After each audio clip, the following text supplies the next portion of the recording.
Thanks for joining the Real Mom Gang podcast, where four new moms bonded over their obsession with baby classes and keeping it real. Here's your hosts, Amanda, Chantel, Jenna, and Lauren. So hi everybody. Today we have Ariana Bradford, and she's from the NIAM Project podcast from Portland, Oregon. She's a Southerner turned Pacific Northwesterner, mother of two, writer, and podcast host. She's a smartass who believes in the people behind the parents. Welcome, Ariana. Thank you so much for joining us. Hi. Hi. Thank you for having me. So we're so excited to have you on the show. We've all listened to some of your podcasts. We've gone through a bunch of your content, and the NIAM Project seems just amazing. Did you want to tell us kind of how that came to be? Yeah. So I have two little kids, a 5-year-old, and she is now 3, going on 4 in March. But when she was born, she was about, I don't even want to say a month old, maybe a little bit over. I went through a situation where I was judged pretty quickly for making an important decision. Basically what had happened was, it was probably about, I want to say 7 a.m., maybe a little bit earlier than that. We only had one car. We were living in Austin, Texas at the time. And I dropped my husband off at work. I decided to take a certain way back home, and on my way there I realized that my daughter didn't have formula because I had a problem breastfeeding, and pretty much she just made it past like a month and then she was on formula. So I pull into the local grocery store, and as I turn to get my kids out of the car, I see that she and my son are asleep. And I realize, as pretty much anybody listening to this realizes, anytime they get into this situation, I had 3 real choices. I could wake them up to take them into the grocery store, which would have been holy hell rain down on me. I could go home, but the moment that I would have taken them out of the car, they would have woken up, gotten grumpy anyway, and then I would have had to turn around and go back to the grocery store. Or I could go ahead and make the situation as safe as possible to close them into the car for a couple minutes, go into the grocery store, grab the formula, and come out. And I wrestled with it for a while, and then I said, well, my kid needs to eat, and they're asleep, and the sun is not even fully up yet. I could probably get in there and get back in such little time that they won't even notice. So I took the key fob, which was the only way to unlock the car, turned the air conditioner on full blast, locked the car, and I rushed in. Probably didn't even take me 5 minutes to run in, grab the formula, check out, and run out. And as I get to my car, there are 3 grocery store employees standing around my car. Wow. No. And I see them, and I go, is there a problem? And they go, without asking me anything, the manager goes, you are aware that it is against the law to keep 2 children under the age of 9 in a car by themselves, right? And as he's saying this, my son has woken up in the back seat, and he's waving at everybody like, hi, how are you? So clearly, he's not in distress. All it would have taken was a couple of seconds to realize the children in the back were fine, the air was on, and when you looked at me, I was holding a canister of formula in my hands, so it wasn't even like I had left them in the car to go get a pack of smokes and a lotto ticket. Like, right, yeah. To go get for my kid. But the way that they all looked at me in that moment, it was very clear that they did not care. And so, they basically threatened me and told me that if this happened again, they would call the police. They were kind of glaring at me and muttering things about me as I got in the car. And I was pissed when I drove home. And I'm one of those people, I'm not going to just agree with my own brain, which is, I think, one of the side effects of having anxiety. You just know that sometimes your brain lies. So I was like, okay, I'm going to go ahead and I'm going to ask this group of friends of mine who have no problem telling me when I'm wrong, whether or not I'm wrong. And so I told them the story, and I said, would you be mad if this occurred? Was I wrong? And the thing that really caught my attention and blew me away was that everybody in that room said that they would not have done what I did, not because they felt it was unsafe, but because they were afraid of being judged for it. Yeah. As I was. 100%. And the more that I started thinking about it, the more that I started just getting angry. I was like, I completely understand if it's 95 degrees outside and, I left the window down and it was just cracked a little bit, or if I had left my car unlocked, or, if I had gone into it was a bar and I had gone in to go drink. Yeah. But the fact that we have just basically been taught that parenthood is this one-size-fits-all, nobody's stories or details need to be taken into account. You're just basically supposed to base things off of this one situation or this one detail that we've all been taught has to apply to all parenthood. It's a problem, and it's part of the reason why we are all feeling so isolated and scared to talk to him. And so in that moment, I said, you know what, I'm going to do something with this, and I'm going to start making it so that people have to care about the hard stuff, and they have to care about the things that we may not always want to talk about, and they have to be willing to look into the human side of parenting just as much as they want to look into the side of parenting that the experts. And from there it just kind of grew. It went from a photography project to articles written by me and a bunch of other different moms to eventually a podcast. And basically the whole point of it has been to kind of get us to laugh, but also get us to talk freely about things that maybe we feel we don't get to hear from others very often. I think that's great, honestly. Yeah, that's an amazing story. I know when you experience dilemmas like that and you are put in situations like that and you really don't know, like, what am I going to do? And this is only a 5-minute thing that I need to do. Like, before they had pay at the pump, gas pumps. Yeah, like, how do people do it? You have to take your baby out of the car just to run in for, like, 2 seconds to pay and then get back into the car. Meanwhile, you're waking up your baby. You have a screaming kid. You're walking in there just for 2 seconds.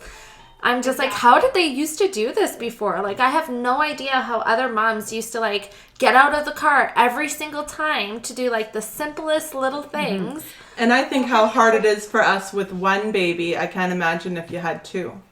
Well, here's the crazy thing. They didn't always take the kids out of the car. Yeah. Sometimes they were left in. That's where the laws originally came from. And they make sense. The problem that I have is not the law in general, because it makes sense when, like I said, you're talking about, someone who's dead in the South, like Austin, for example, where it gets to like 100 degrees, and they leave their kid in a car for an hour to go do something, and they just crack the window. Yeah, that's not okay. An hour at all. I get that. But the thing is, there was a time when we were growing up where if they did have to run in because they couldn't pay at the pump, they left us in the car. Yeah, I remember being left in the car when I was younger. 100%. Yeah. I think it's now because so many people abuse, like, situations like that they can't trust that every mom is going to do the right thing and just go in for, like, a needed thing or a quick trip. And there are the moms or the situations where kids do get left in the car for an hour at a time, where they had to make those laws so that it doesn't happen. But I almost feel like you have to, like, write a note on your window being like, I just ran in super quickly, the kids are okay, they have the air conditioning on. You know how, like, they do that with dogs now. They'll write, the dog's listening to its favorite music, the air conditioning's on, please don't break the window. It's like you almost need to do that when you, like, have to run in really quick in situations that you're in. And it's unfortunate that people are so quick to judge and shame instead of saying, hey, next time let me know and we can rent it out to you. Or some like why aren't people just wanting to help instead of making someone feel bad? Yeah, like, I know my sister-in-law actually told me a story where she went into the grocery store with her son and he started getting fussy and he started screaming, and meanwhile she's getting her groceries to the car. She gets to the car and she's just trying to get the groceries in her car as fast as she can so that she can feed her son.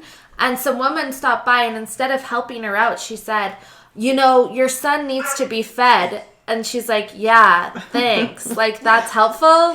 How? Like, I know he needs to be fed, but do you see that I'm, like, trying to get the groceries in the car as quickly as I can so that I can feed him. Like, you know, people need to like be like, hey, it looks like you're struggling. Why don't you stop? Why don't you feed him? And I can load your car for you. Or, yeah, like situations should happen like that instead of just being so quick to judge like, oh, you're not feeding your child. Yeah. Like, judgment is easier than helping. Yeah. Like, probably one of the craziest stories I ever heard was when I was a baby, my mother was giving me apple juice. And this woman walked past and asked my mom if she was feeding me urine. Like, oh my God. It's like, yeah, that's exactly what I'm doing, because that makes sense, right? Yeah, you didn't know urine's good for babies? And, you know, at the time, I was kind of like, you know, when my mom first told me the story, I was like, why didn't you just be like, how else am I supposed to test to make sure I don't have diabetes? You know, like, make her super upset. But now as a parent, I'm like, I totally get why that would upset you, though, because people, I cannot tell you how many times on the internet I will see people talking about calling CPS for like the smallest things. Yeah. Like they'll be like, oh, a small child is playing, you know, not a small child even. The last time I heard about this, she was like 12. There's a 12-year-old at the park playing by herself. I don't see where her parents are. Someone should call CPS. Yeah. And you know, people ask, like, did you ask her parents? Ask her where her parents were? Did you? Maybe they lived in the house right beside the park. Like, they can see her from the window. And at 12, they say that, like, even at 12, you can start to babysit. Yeah. Exactly. So if you're responsible for another child at that age, then how can you not be responsible to, like, walk down the street by yourself? People, it's a lot easier for people to tell you what they think parenthood should be than it is for them to learn what your version of parenthood is. Yeah. And that's what I kind of got sick of, is I feel like, you know, you have to be willing. You don't have to learn about every single person. That's exhausting and it's impossible.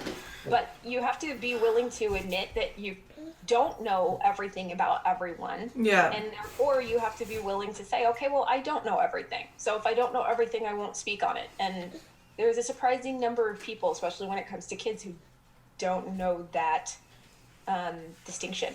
Yeah. And instead of judging, you should just ask. Like, if it's really concerning you and you're worried about it, why don't you just approach that child or, like, talk to the mother and be like, hey, I've noticed that this is going on. Like, do you need some help? You don't have to, Are like, you okay? Yeah, or just be like, oh, I'm just wondering, like, why you choose to do it this way. And then maybe they can explain, oh, I'm giving my daughter apple juice because I want to see if she has diabetes. Then you're like, oh, okay. Like, you know, instead of just being like, you're feeding your kid urine, aren't you? Yeah. Like, that's crazy. It's like, why not just, if it's really bothering you or upsetting you, like, you should be able to approach people and maybe just ask those questions. Yeah. Without coming across rude or mean. Yeah. I think social media obviously makes it even worse these days too, with the keyboard warriors kind of feel like they can judge and say whatever they want to because they'll never have to actually see the person or deal with like the actual problem. They just can judge freely. Whereas it seems like what you're trying to do is use social media as a positive and to kind of change that perception. I'm trying to. And I think the hardest thing is that in this social media, whatever you want to call it, era that we're in, because social media gives us looks into people's lives we wouldn't otherwise get, we all actually, and I fall into this sometimes too, no matter what side you're on, we all kind of fall into this assumption that we are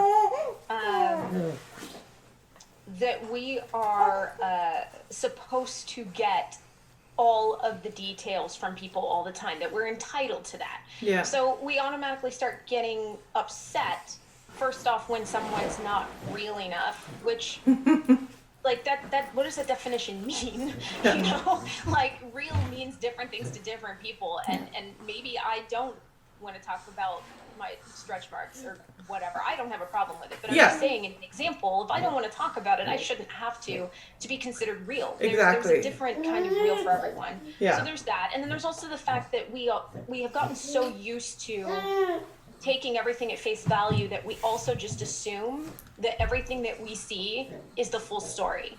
And I can't tell you how many times I've posted something and had to explain to someone later.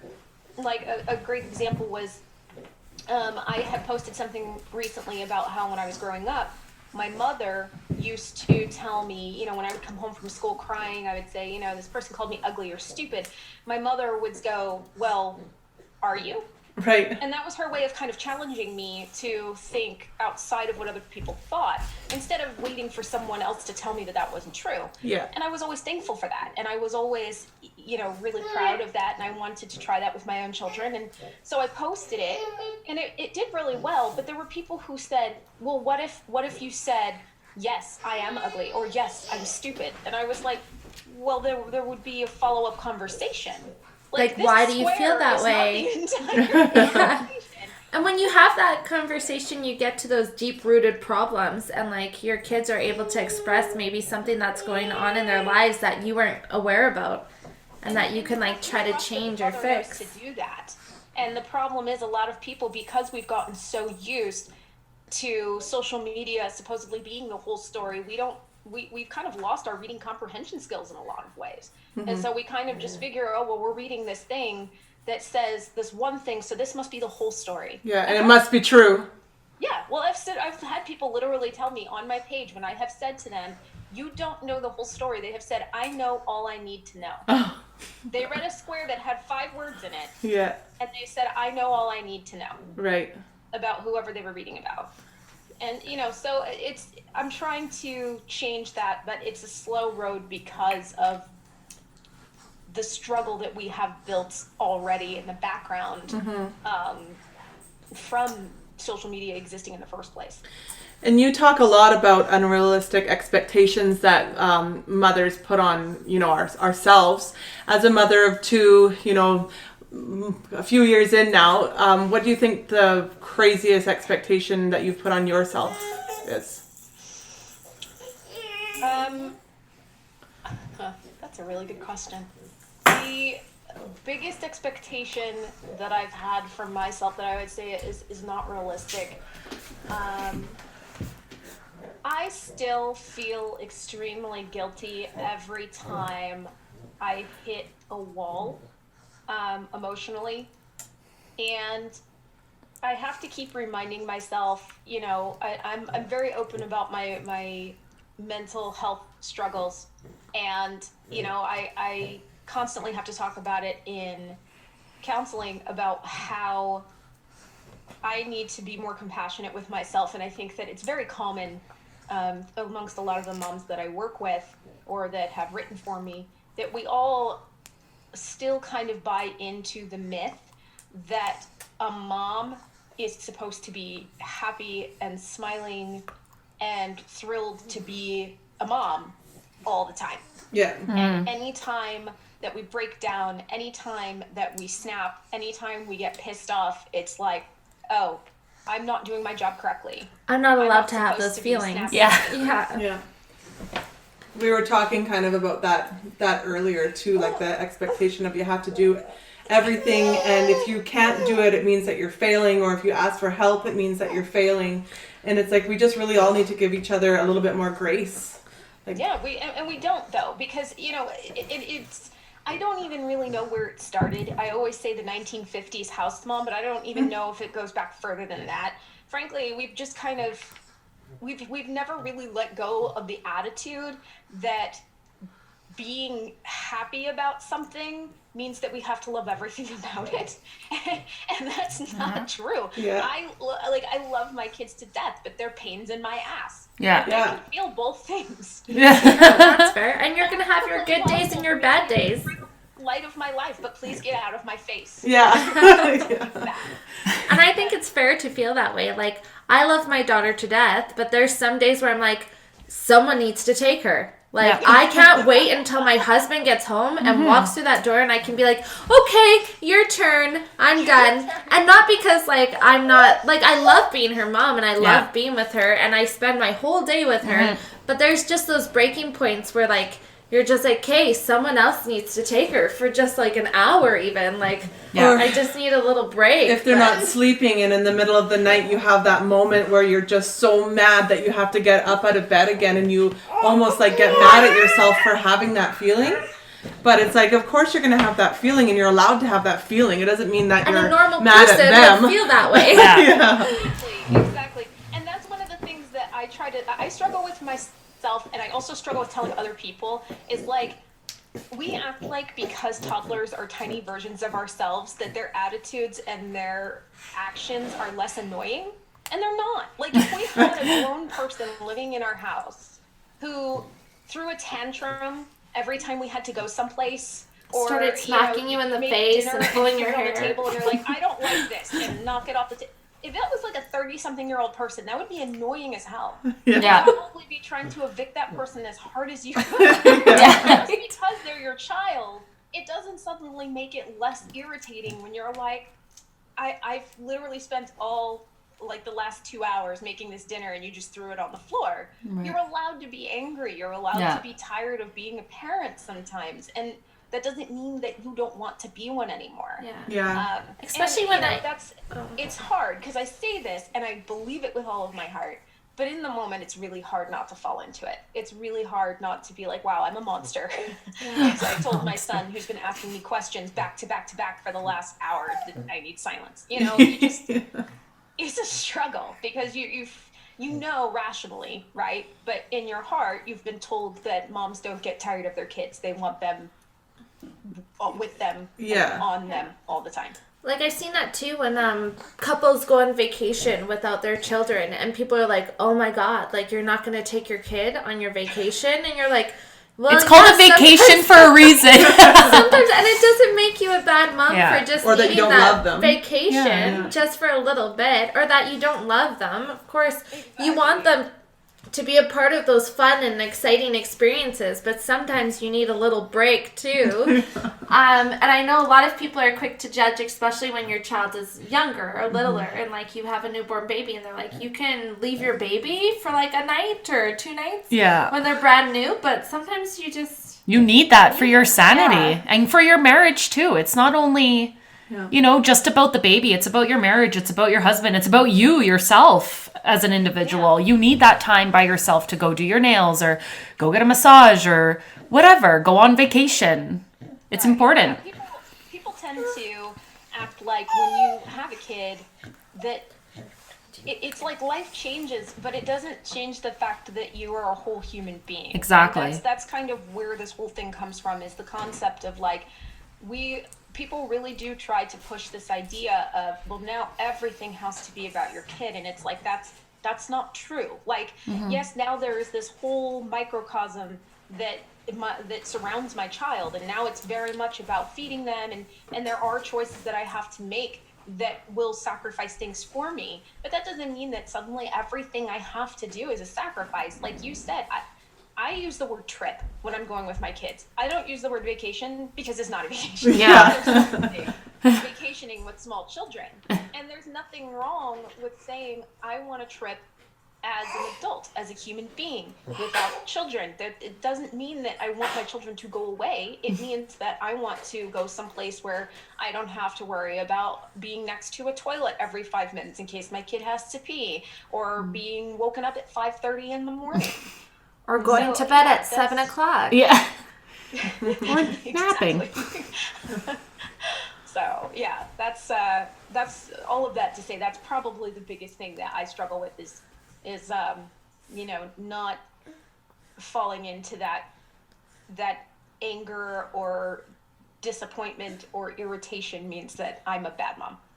And what are some of the kind of tools that you use or you kind of recommend to kind of try to maybe change that mindset or other mindsets going through motherhood? Well, if you are lucky enough to be able to find a decent therapist, that has helped me a lot. If not, I think that the biggest thing that you can possibly do, probably one of the things that helped me the longest before I found a therapist that really worked for me, was at the end of every day, whether I felt like I had done something well or not, I tried to give myself one thing that I did well at the end of every day. And I tried not to be lazy about it. Like, I tried not to be like, well, I got out of bed. Unless that was really something that was a struggle for me that day.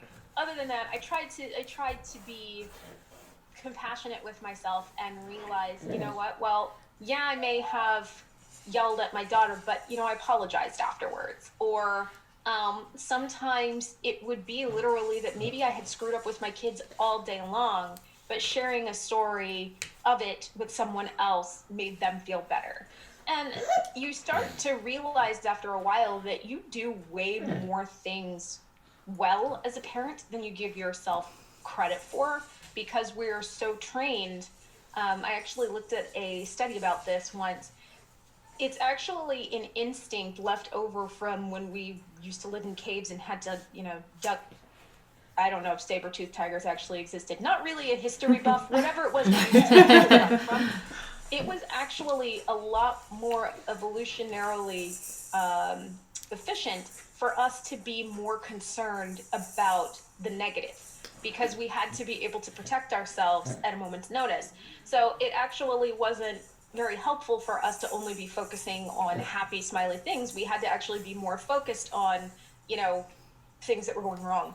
Right. And so because of that, we still kind of carry that. And so, people make jokes about it all the time, right? You could get accolade after accolade, people saying you did things great, great, great. And then you'll have one person who says something shitty, and the next thing you know, you're like, oh, I suck. Yeah. I suck because this one person said I suck. Yeah. And so because of that, we are more trained to pay attention to when we mess up during the day than when we do something correctly. And so when you force yourself to sit down and say, okay, one thing that I've done right today, one thing, you'll be surprised that you actually usually are able to think about 2 or 3. And doing that kind of starts helping you realize I'm actually not a shit mom after all. I just felt like I was. You had a shit moment. Yeah. Yeah. Shit moment. You're not a shit mom. Yeah. So that really made a huge difference for me. Just trying to, and you don't even have to say it out loud. You don't have to write it down unless that's something that really works for you. But just giving yourself like 5 minutes to say, okay, before I go to bed, what's one thing, at least one thing that went right for me today that I did correctly. You'd be surprised how much better you start seeing yourself just based off of that. That's a really awesome That is a suggestion. really good suggestion. I'm going to start doing that for every sure, night. because you do things like Works, I promise. Yeah.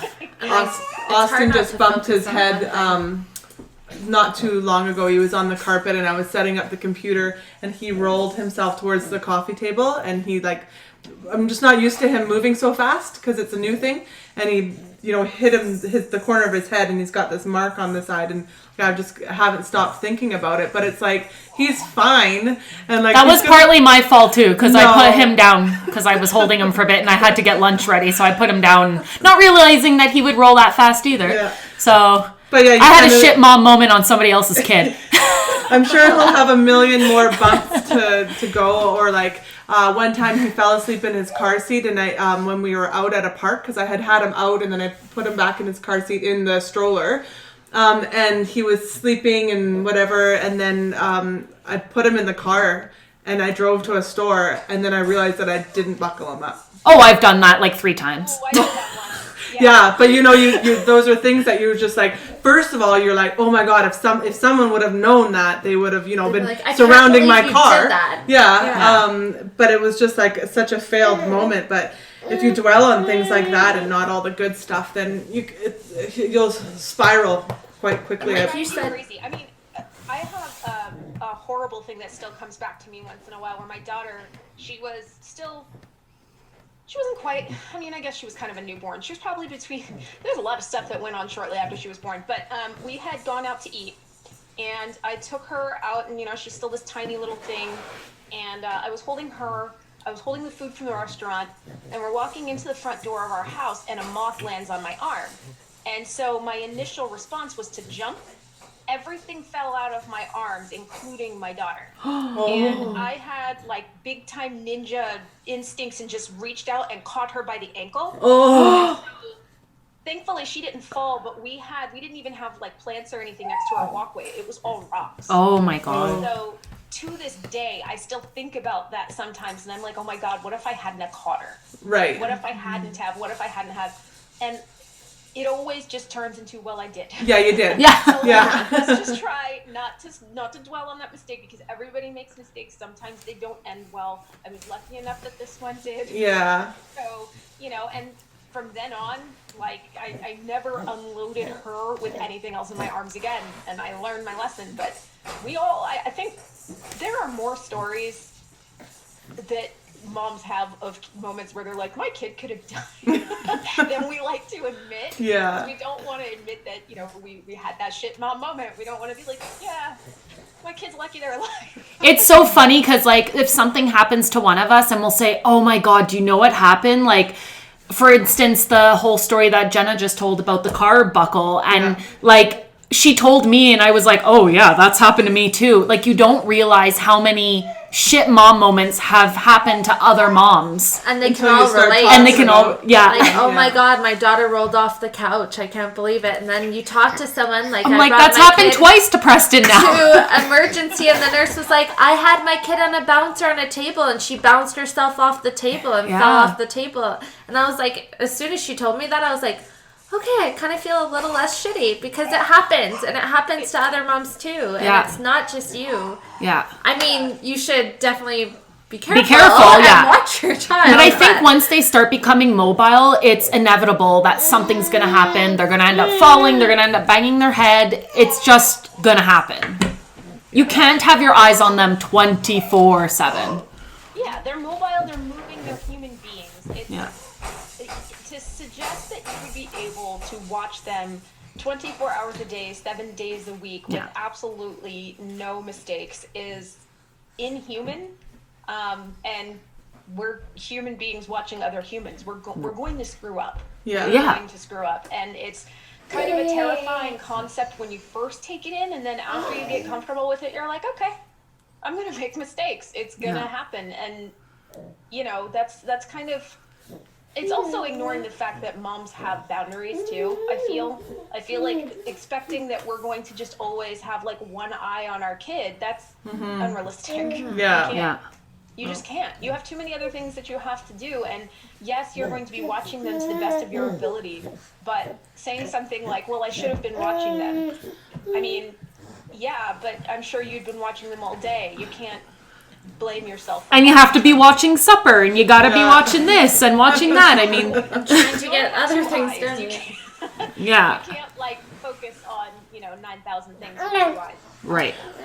What are some of your favorite moments about being a mom? Honestly, I have been in 3 different stations as a mom. I've been a stay-at-home mom, a working mom, and like working outside the home. And then now I work from home. And each of them kind of has their own thing. When I, as just a stay-at-home mom, I really, really enjoyed the days where it would be just me and the kids. And we would get to, it gets beautiful here in the summer, and we'd get to sit out, sky is blue and totally clear, and we're out there eating popsicles and just chilling. And it always occurs to me, this is something that I would not be able to do in an office. I love that. Right. My daughter and I, every morning, while I'm getting some work done or finishing up my tea, she'll tend to sit and cuddle me while we watch TV. And, that's something, especially she's my baby, she's my youngest, so getting to enjoy those last few moments before she's like, Mom, get off me. Those are special. But working out of the home had some things too. I used to enjoy being able to listen to whatever music I wanted to for an hour to 2 a day. That was kind of nice. It forced me to socialize, which most of the time I don't really have the energy for, but I kind of have to. Otherwise, I go stark raving mad. And being a work from home mom has been really cool, just in that it's kind of had a mixture of the two, plus the added bonus of my kids giving me really good stories to use. Yeah. So now, I feel like every bad thing that happens, that my kids do, I'm like, that's okay. This is going to be a really good story. Exactly. This is really great content. Yeah. This is disgusting and horrible, but everybody's going to hear about it. So, yeah, those would be it. Awesome. And I don't know, well, maybe you didn't, but I know lots of us, like obviously we're going to have to go back to work in, six-ish months. And it's a struggle to think about doing that. What's some advice to give to a mom that maybe has some guilt or like stress or anxiety about leaving their babies? So, a couple things. For one, probably one of my favorite things that I have been told about anxiety is what you resist persists. So don't stop yourself from feeling scared or sad. That's going to happen. It's natural. You have had the time to bond with this little person, and I'm in the U.S. We don't get a lot of time at all. Right. And so you're going to wind up having this moment where you're going to feel sad or concerned, and it's totally possible you may not. I don't like to pretend that every single person is not looking forward to going back to work, because some people are. But if you're not, and if you're nervous and if you're worried about your child and you're scared, that's okay. Instead of trying to talk yourself out of being that way, just accept the fact that you're a mom now, and that's part of what's going to happen. You're going to be worried about them. And then once you accept that, it's okay to take some precautionary measures to make yourself feel better, whether that be making sure that you have tons of pictures of your kid up at work so that you have a lot to look at. Or if you're lucky enough to have a daycare that gives you videos or things like that, it's not against any sort of common sense to want to look at those throughout the day. Make sure that, if you have mom friends that you can relate to, talk to them, because they're probably going to be feeling the exact same way. Yeah.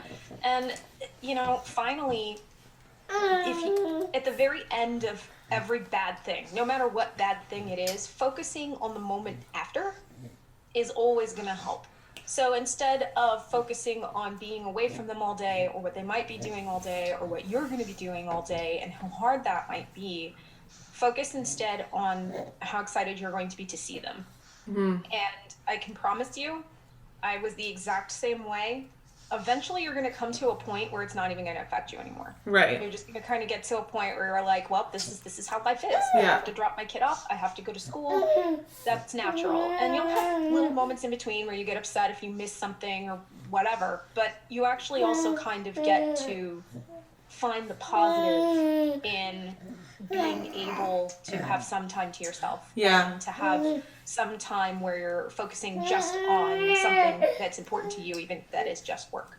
So basically, just accept the fact that it's part of life now, and let it ride, and soothe yourself in ways that, almost like a baby, self-soothe. Soothe yourself in ways that you can during the day, and you'll find that it will get easier. And something, I listened to that podcast about the stay-at-home mom versus the working mom. And one of the good points that you also pointed out is make sure you have a job that you love, because going back to a job that is not something you're passionate in, it's definitely going to be a lot harder than going to a job that you actually have passion in.